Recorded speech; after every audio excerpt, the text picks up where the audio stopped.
Hello everyone, and welcome back to Game Easy Roll Good. Today we are going to continue the chain that's been going on here with the discourse around opportunity attacks and the Warcaster feat, specifically the reactive spell portion of it. This was a discussion that was initially kicked off by Jeremy over at the InsightCheck channel. I'm going to have all the videos of these content creators down in the description below, so if somehow you've missed all these videos, you can kind of go watch them maybe after you watch this one, or you can maybe go back to InsightCheck and then watch Treantmonk and then watch D4 Deep Dive and then come back to this one to kind of get the full experience. Either way, originally InsightCheck made a video covering all the angles of this topic, the arguments for it, the arguments against it, and their personal feelings about it. And then of course Treantmonk did their reaction video to it and kind of put in their 2 cents. And then D4 Deep Dive over there made a quick video putting in their 2 cents as well. And then even at the end of D4 Deep Dive's video, they said, someone else pick up this chain and keep it going. So I guess I'm your Huckleberry. So that's what we're going to do today. We're going to briefly kind of review the topic. I'm not going to go into all the details. That's what InsightCheck's video is for, if you want to kind of cover that if you're not familiar with this for whatever reason. And then I'm going to go into each of the opinions of these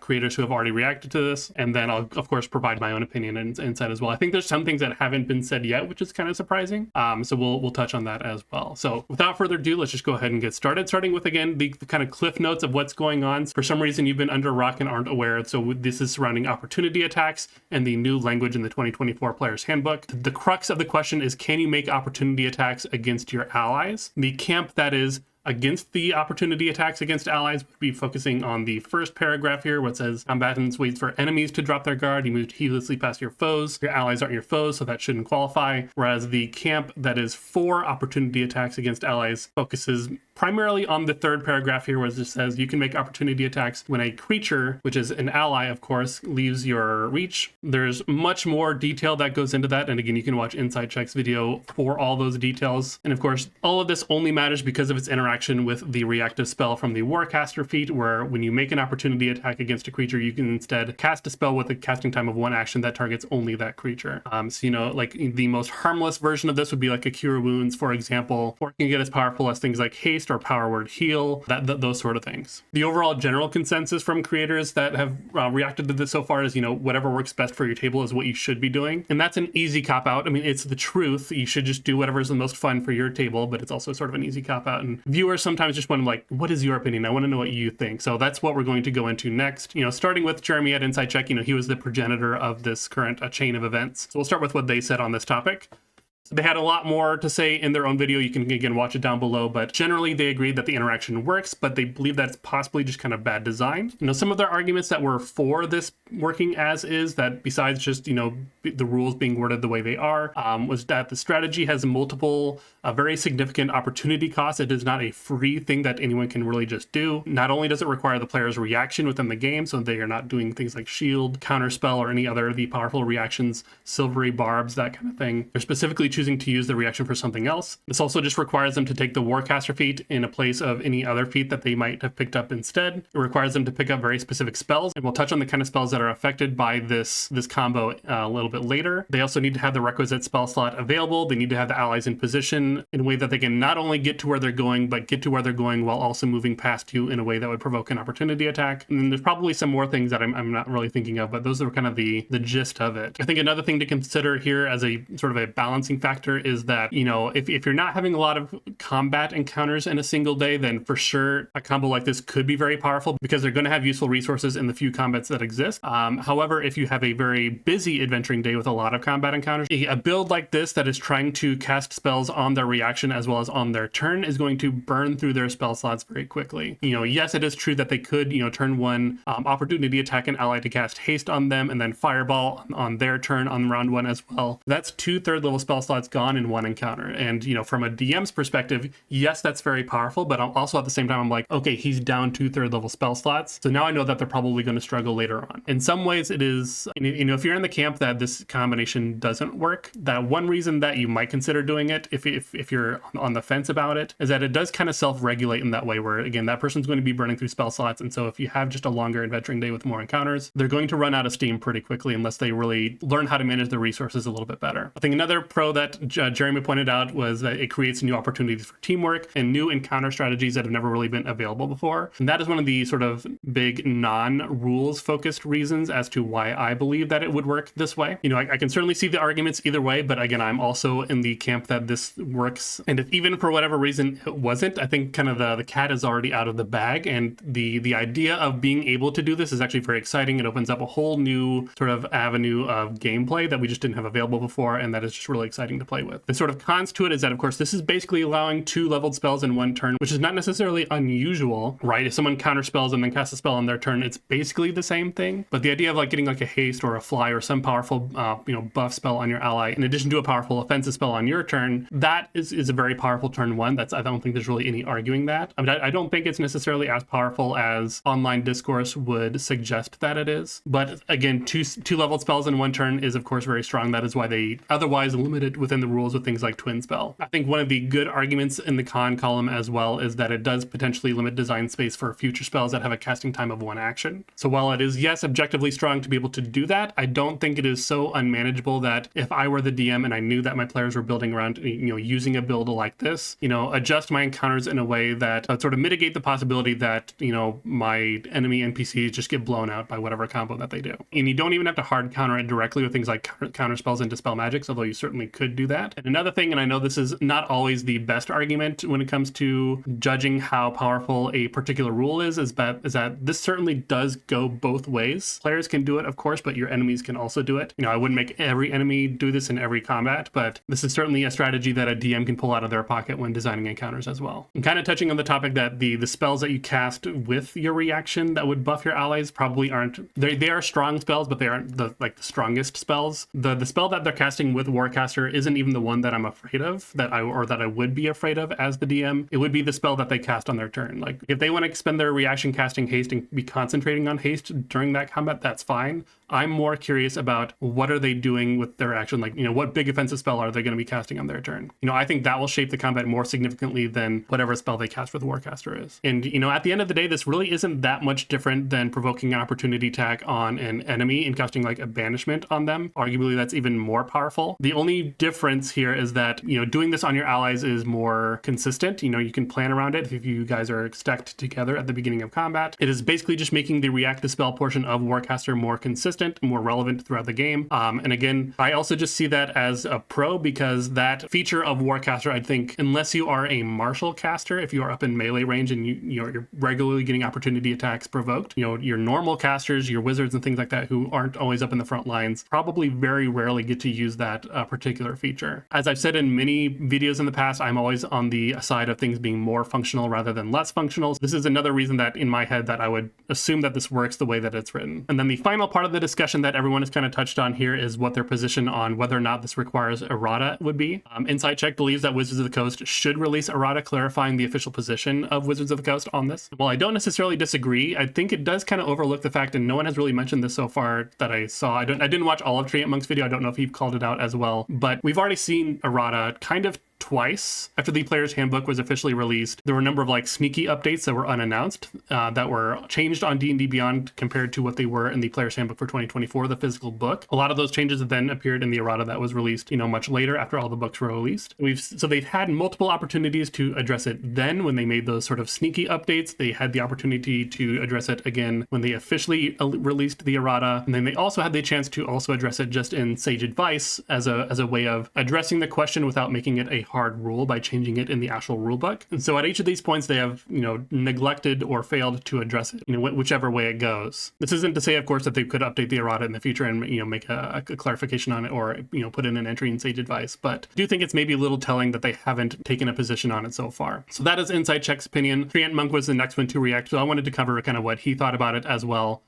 Treantmonk, he said that he has almost exclusively played. He plays a lot of D&D, of course, just in home games, as well as he runs a lot of games for his community, I believe. So he said that he has almost exclusively played with this interaction working, with being able to use opportunity attacks with Warcaster to buff your allies. But he doesn't really have strong opinions either way as to how he personally feels about it. The way that this has worked out in the games that they've played is that this is discussed at session 0. Everyone's on board with it. And then after that point, it's really just not an issue because everyone knows what to expect. One thing that Treantmonk touched on was the intentionality of this feature of the changing in the wording of the opportunity attack in the player's handbook. They were unsure if this was working as intended or not, but Treantmonk said that they're leaning toward it being an oversight, and I actually don't know that I agree with that one. Of course, we can't really say for sure what the designer's intent was. We're just kind of doing our own speculations, but I feel like there's a few things that could point toward this actually being intentional. Maybe at best it's poor wording. So one thing that would point to it being intentional is, again, the fact that it hasn't been addressed in errata, that they don't feel that maybe it requires any correction. You know, there was ample opportunity over the last year to address it in one way or the other. Although I will say that this sort of lack of action only really serves to create more ambiguity because, again, as InsightCheck point out on their video, this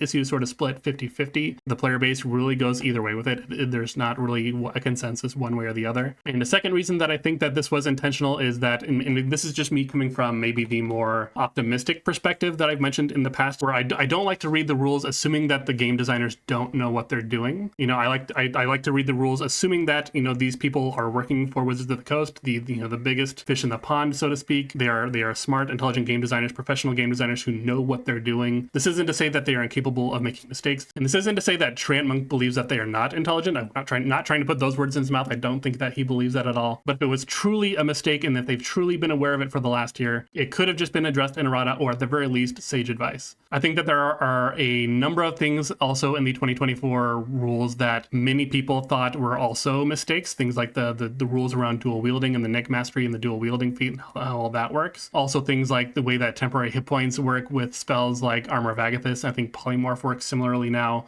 with the way that you can refresh them with temporary hit points from other sources. You know, people initially thought that those things were mistakes as well, and that, you know, they would be corrected in errata, but when the errata came out, it actually, you know, came out in support of those changes and in support of being able to dual wield and switch out weapons so aggressively, in support of being able to use temporary hit points to keep spells like Polymorph and Armor of Agathis going. We've seen situations in the past where the community thought something was a mistake, but the game designers kind of doubled down and said, nope, this is exactly what we planned all along. And I think this is kind of all on top of the fact that I think in 2024 there was a big design push for just more options and not less. And the idea that you could use an opportunity attack against an ally to trigger the reactive spell from Warcaster to buff your ally, I think really serves that design philosophy. So even if it was a mistake, I could see them almost kind of turning around and be like, you know what, this is actually fine, we don't mind it. While mistakes certainly can be made, you know, the game designers certainly aren't perfect. I just don't feel like this was one. Another thing that Treantmonk touched on is that, you know, again, they do play a lot of D&D between, you know, their personal games as well as the games with their community. They have almost exclusively played with this rule in place. And Treantmonk said that this combo has never really made that big of a splash. It has never been sort of encounter changing or done anything so powerful that, you know, the DM couldn't really respond to it. And then Treantmonk's position on errata is kind of a unique one. Treantmonk said that they don't really think that errata is necessary because player base is split 50-50. People are already playing the way that they want to play, and if Wizards of the Coast takes an official position on errata, they're basically saying that half of the community is wrong. Not only that, but they're potentially disrupting, you know, half the games that are being played that are currently using whichever version of the rule that gets ruled against, essentially. And while I certainly understand this sentiment, I don't know that I would fully agree with it. Tables that are already allowing opportunity attacks on allies can just choose to keep doing so regardless of any official ruling, unless they're really sort of in a playgroup that is beholden to a strict interpretation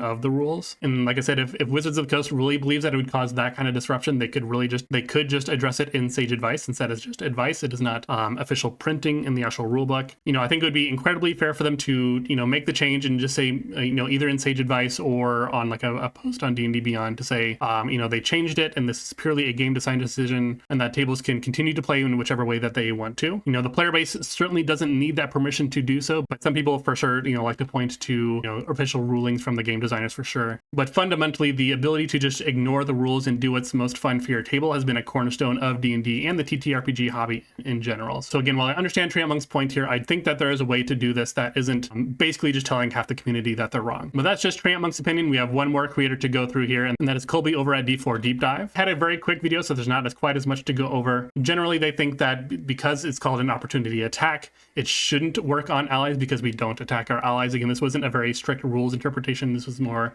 vibe based. If I were to try to counter that, not saying that I'm trying to create an argument, but if I were to try to argue against it, I would say, sure, we don't attack our allies. That doesn't mean that we couldn't attack our allies. And that's sort of the crux of the whole issue in general, is whether or not you can attack your allies, not whether you should. You know, it would be just as easy to say that allies provoke opportunity attacks from us all the time. We just don't address it because it's never relevant. We have no reason to act on it. But now with not only the rules changes, but also with, you know, the Warcaster. And, you know, sort of philosophically speaking, does it not make me a better ally if I could choose to attack them and don't, than if I don't attack them because some rule that I'm not even aware of as a character in the game prevents me from doing so, right? I think it would be a better ally for me to realize that I could attack them and not, rather than sort of having the hand of God prevent me from doing so. And while we're presenting sort of non-rules related reasons as to why this could work, you could also argue that in the world of D&D, part of the training of the Warcaster feat is recognizing opportunities that would normally be aggression towards enemies are opportunities to also help your allies in the same way. Again, that doesn't really hold water in terms of like a strict rules interpretation, but again, I'm just kind of pointing out that the argument can really go either way, you know, regardless of really how you're coming at it. And then Colby's position on errata was pretty unique. They said that Wizards of the Coast should make an official errata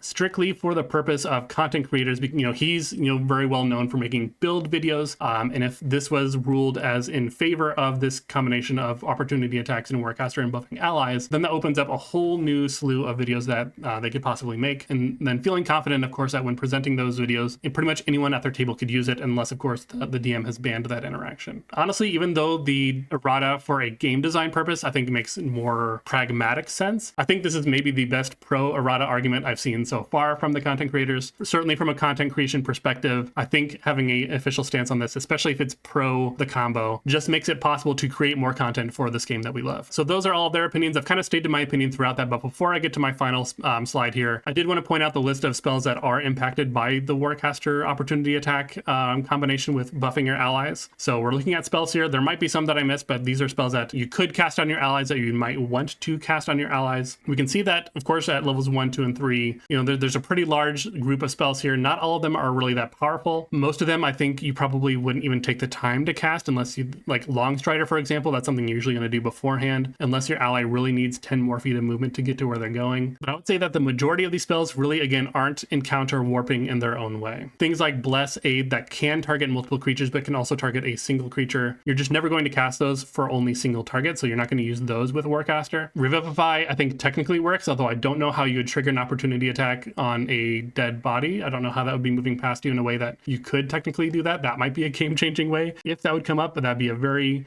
unique situation. But many of these are just kind of random buff spells. I think the only ones that I would really kind of be afraid of here are maybe Haste, of course. Greater Invisibility could be pretty scary, as well as Vortex Warp, to be able to just teleport them 30 feet and then let them use the rest of their movement. Could also kind of change the initial texture of a combat on round 1. Heal is pretty powerful. Power Word Heal, obviously also powerful. Power Word Fortify. That's really just more hit points. I'm not really scared of that. You know, Polymorph into a T-Rex or whatever can be pretty scary, but again, that's basically just, again, more hit points. Not really scared of that. You know, you certainly might disagree. You can let me know down in the comments below what spells that you think would be the most impactful here, if there's, besides, you know, the obvious ones like Haste and whatever. And this is kind of why I said before that the argument that it limits design space, I don't think is really that strong, because the current spell list that it currently affects isn't that strong to begin with. The thing that is strong is that they're casting 2 leveled spells in one round, which is not something that frequently happens in the game. It can happen, but not very frequently. This combination basically just makes it more consistent. But the individual spells that are being cast aren't, you know, necessarily in themselves so powerful. So again, if a person wants to play a party buffer and use this interaction to cast and concentrate on spells like Fly or Haste, that means that they're not concentrating on spells like Hypnotic Pattern, you know, Force Cages, things like that, things that are actually really oppressive to a combat. So that's just another reason that I really don't mind this interaction working the way it does. So just to kind of re-summarize my opinion, for all the reasons kind of explained before, I am firmly in the camp of this interaction working. I think it was intentional, probably just poor wording in that section. The combination is admittedly strong. I'm not trying to argue that it isn't, but I don't believe that it's unmanageable. I think there are ways that as a DM, if you are aware that a player has built a character like this, that you can design encounters accordingly. Again, without even trying to counter it directly. You can really just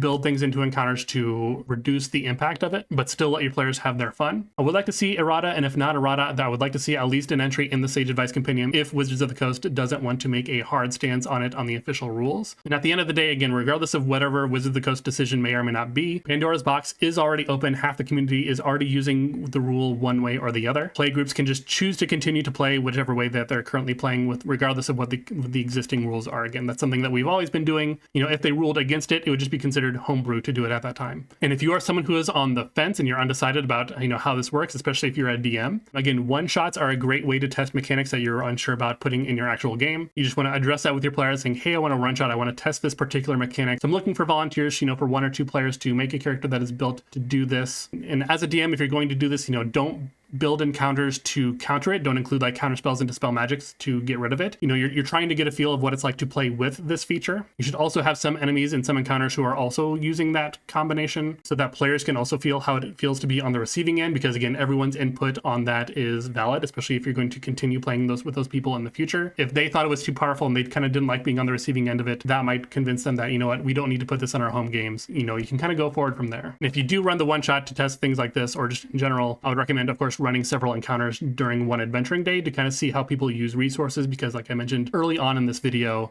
this build really incentivizes using your resources more aggressively. Someone who is building like this is more likely to run out of their spell slots sooner. But that's just my opinion on it. Again, I'm interested to know what you all think. You know, everyone is free to play their own way. I'm not saying anyone should do it one way or the other. If you are another D&D content creator who's, you know, watching my channel and you haven't touched on this one yet, maybe we can keep the chain going, like Colby said in his video, to kind of keep the reactions going, to maybe keep it on Wizards of the Coast's radar to see if we can push them to make some errata or some statement about it in Sage Advice. At the very least, of course, leave a comment down below letting me know what you think about it. And again, while you're going down in those comments, please hit that like button. If you are a new or returning viewer to this video and you haven't subscribed yet, please consider hitting the subscribe button and support the channel. I release videos every Wednesday, so you always have something to look forward to. I appreciate your time, and I'll see you in the next one.